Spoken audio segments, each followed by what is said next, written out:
And the rules are so simple too. You see a curly brace, everything between that opening curly brace and the closing curly brace gets indented. And you can See a quickly curly see brace? everything that's indented right there. So ignore the stuff on line 7 and 8 not being indented. Nelson, unclap. Open that back up. What's wrong with you? There we go. We can see that that public method main, that whole method belongs to the class program. Because see how it's all indented inside the block that is belonging to program.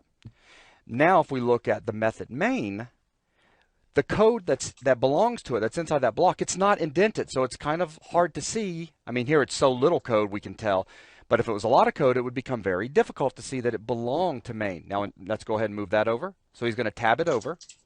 Now we can see, once again, inside main's code block, all of this code has been tabbed over, so we can quickly just look at it and be like, all that code belongs to the method main, and the method main belongs to the class program. Formatting is so important, guys.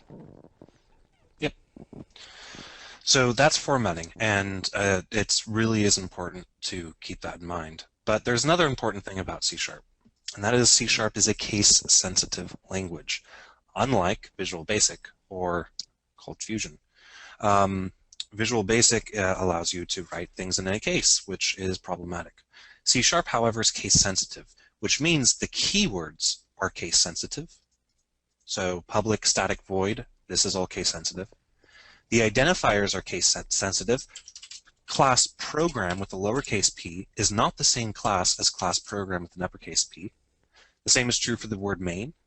In order to be identified as the entry point to your application, it must be capitalized.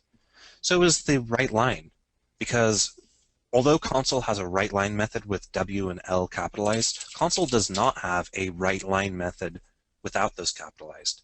Even though this is a valid identifier, console does not have this method. This method doesn't exist on console because without the capitalization, it is fundamentally a different method than with the capitalization.